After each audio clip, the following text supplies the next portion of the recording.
Salam, apa kabar Bapak Ibu dan saudara-saudariku yang dikasihi Tuhan? Saya percaya kita semua di dalam pemeliharaan Tuhan yang ajaib karena Allah kita yang kita sembah dalam Yesus, Allah yang Immanuel yang tidak pernah meninggalkan kehidupan kita. Kita akan belajar firman Tuhan, mari kita berdoa. Bapa, terima kasih buat kesempatan yang Tuhan berikan kepada kami. Kami akan belajar firman-Mu, Roh Kudus berikan pengertian akan firman Tuhan yang kami baca dan renungkan pada saat ini. Di dalam nama Tuhan Yesus kami berdoa. Amin. Kita buka Alkitab kita dalam kitab Kejadian pasal yang ke-32. Kita baca ayat yang ke-24 sampai ayat yang ke-30. Kitab Kejadian pasal yang ke-32, kita baca ayat yang ke-24 sampai ayat yang ke-30. Begini bunyi firman Tuhan. Lalu tinggallah Yakub seorang diri, dan seorang laki-laki bergulat dengan dia sampai fajar menyingsing. Ketika orang itu melihat bahwa ia tidak dapat mengalahkannya, ia memukul sendi pangkal paha Yakub sehingga sendi pangkal paha itu terpelicok ketika ia bergulat dengan orang itu. Ayat 26. Lalu kata orang itu, biarkanlah aku pergi karena fajar telah menyingsing. Saud Yakub, aku tidak akan membiarkan kau pergi jika engkau tidak memberkati aku. Bertanyalah orang itu kepadanya, siapakah namamu? Saudnya, Yakub. Lalu kata orang itu, namamu tidak akan disebutkan lagi Yakub tetapi Israel. Sebab engkau telah bergumul melawan Allah dan manusia dan engkau menang. Bertanyalah Yakub, katakanlah juga namamu. Tetapi saudnya, mengapa engkau menanyakan namaku? Lalu diberkatinya lah Yakub di situ. Yakub menamai tempat itu Peniel, sebab katanya, aku telah melihat Allah berhadapan muka, tetapi nyawaku tertolong. Hari ini kita akan belajar firman Tuhan dengan tema meraih kemenangan. Bapak Ibu, kehidupan kita setiap hari adalah kehidupan di dalam sebuah peperangan. Bukan peperangan melawan darah dan daging atau kekuatan manusia, tapi peperangan secara rohani. Dan Tuhan mau dalam kehidupan kita sebagai orang percaya menjadi seorang pemenang-pemenang dalam kehidupan iman kita. Bagaimana membangun kehidupan yang menang di dalam kehidupan secara rohani. Kita belajar di nas yang kita baca ini. Pertama kita akan lihat di dalam ayat 24. Di situ jelaskan, lalu tinggallah Yakub seorang diri dan seorang laki-laki bergulat dengan dia sampai fajar menyingsing. Yang pertama, kalau kita ingin mendapatkan kemenangan dalam kehidupan kita, mari kita sediakan waktu khusus dengan Tuhan. Sediakan waktu untuk Tuhan. Menyediakan berarti Bapak Ibu Saudaraku bukan menyisakan waktu, tapi kita berikan waktu khusus untuk kita bersekutu dengan Tuhan. Di dalam firman, di dalam doa-doa kita, di dalam ibadah. Itu bukti bahwa kita menyediakan waktu untuk Tuhan. Dalam nas kita baca ini dijelaskan Yakub waktu itu dia sedang di dalam suasana yang menakutkan. Dia sedang mau menemui seorang saudaranya bernama Esau. Kalau kita lihat latar belakang sisanya, ya, Yakub pernah dikejar dari Esau dan mau dibunuh, dan sekarang dia mau menjumpai Esau. Ada perasaan takut, ada perasaan khawatir, jangan-jangan nanti Esau balas membunuh saya. Apa yang dilakukan? Dijelaskan di 24, dia seorang diri bergulat dengan Tuhan, artinya malaikat Tuhan. Dalam waktu itu teofani, artinya penampakan Tuhan dalam bentuk malaikat, ya. Dan dia bergumul dengan Tuhan. Dia menjumpai Tuhan. Dia beri waktu khusus dengan Tuhan. Mari Bapak Ibu Saudaraku, berikan waktu buat Tuhan. Dan itu salah satu kunci kemenangan dalam kehidupan kita. Kenapa? Ketika kita sedang membangun sebuah relasi dengan Tuhan, hubungan dekat dengan Tuhan, maka ada kekuatan-kekuatan yang Tuhan berikan. Tuhan terlibat dalam kehidupan kita. Kita belajar yang kedua, bagaimana kita mengalami kemenangan dalam kehidupan kita. Perhatikan dalam ayat yang ke-26. Di sana dijelaskan, Lalu kata orang itu, biarkanlah aku pergi, karena fajar telah menyingsing.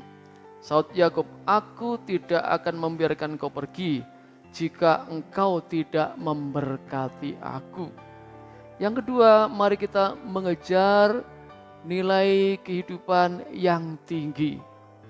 Artinya apa?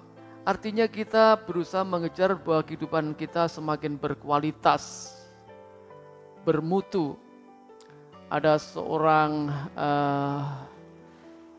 bijaksana yang bernama Garbes, dia berkata begini, ukuran tubuhmu tidaklah penting, ukuran otakmu penting, tetapi ukuran hatimu teramat sangat penting. Artinya apa? Garbes mau jelaskan kepada kita bahwa nilai kehidupan rohani itu sangat penting di dalam kehidupan kita. Dan mari kita belajar supaya kita mengejar nilai-nilai kehidupan yang tertinggi di dalam hidup ini. Dalam nas yang kita baca ini, dia sedang bergumul dengan Tuhan dalam bentuk teofani atau penampakannya dalam bentuk malaikat ya.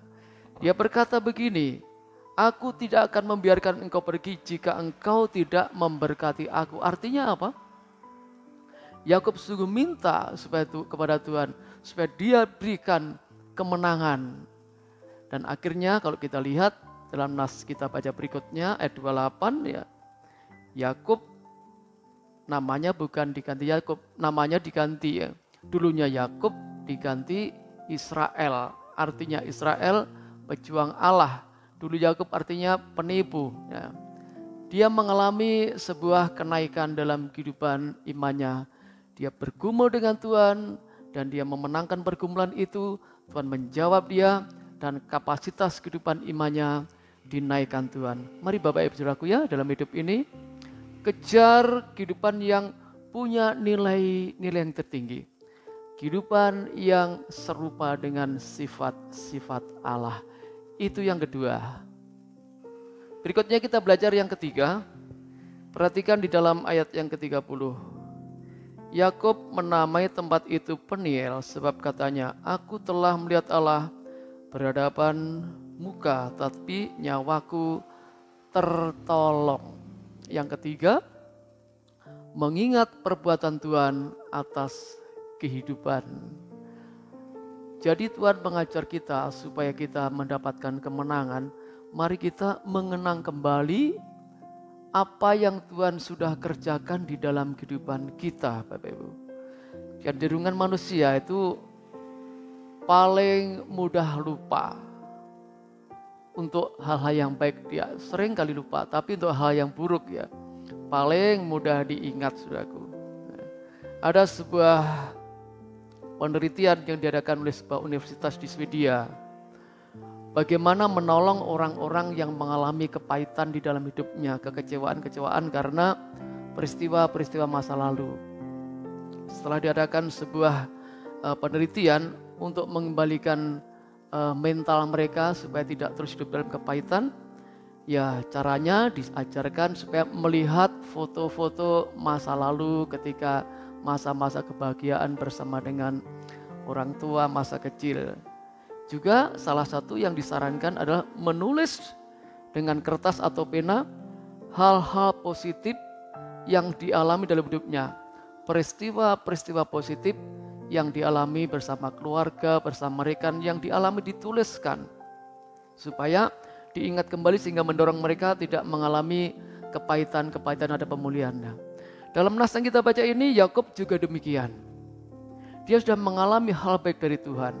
Tuhan menjanjikan berikan berkat bagi Yakub. Sebab itu dia dalam nas yang kita baca jelaskan dia menamai tempat dia bertemu dengan Tuhan Peniel. Artinya aku telah melihat Allah berhadapan muka ya. Dia sudah mengalami kebaikan-kebaikan Allah. Sebagai buktinya dia namai tempat itu Peniel. Mari Bapak Ibu Saudaraku, kadang-kadang hidup kita ada banyak masalah-masalah sehingga kita membuat kita lemah. Sehingga fokus kita mengejar kemenangan menjadi lemah. Kita mari kembali, ingatlah perbuatan-perbuatan Tuhan. Yang paling besar yang Tuhan berikan dalam hidup kita melalui pengorbanan Yesus. kita diangkat jadi anak-anak Allah. Kita mendapatkan hak istimewa. Biarlah itu menjadi sebuah peristiwa yang sangat penting yang perlu kita catat dan kita ingat setiap hari yang kita jalani adalah kebaikan-kebaikan Tuhan. Jadi yang ketiga, ingatlah perbuatan Tuhan atas kehidupan kita. Tuhan rindu dan Tuhan punya rencana kita mengalami kemenangan-kemenangan. Apapun yang kita kerjakan, Tuhan akan menjadikan kita berhasil dan Dia janjikan kemenangan. Nah, kita belajar prinsip ini yang pertama dari nas yang kita baca. Mari kita sediakan waktu khusus dengan Tuhan, hubungan dengan Tuhan. Yang kedua, kejarlah nilai-nilai kehidupan yang tinggi dalam hidup ini. Dan yang ketiga, ingatlah perbuatan-perbuatan Tuhan atas kehidupan kita. Kiranya Tuhan memberkati kita. Amin. Mari kita berdoa. Bapa, terima kasih buat firman-Mu. Kami bersyukur punya Allah yang memberikan janji kemenangan buat kami. Ajar supaya kami meneladani kehidupan Yakub. Kami membangun sebuah hubungan yang dekat dengan Tuhan. Memberi waktu khusus dengan Tuhan. Dan kami belajar mengejar nilai-nilai kehidupan yang tertinggi dalam hidup ini. Yang punya sifat-sifat ilahi, karakter-karakter ilahi. Ajar kami Tuhan terus mengingat perbuatan-perbuatan baik yang Tuhan sudah lakukan dalam kehidupan kami. Terpuji buat nama-Mu. Di dalam nama Yesus kami bersyukur buat firman Tuhan pada saat ini. Yang diberkati Tuhan, sama-sama katakan amin. Salam, Tuhan memberkati kita. Amin.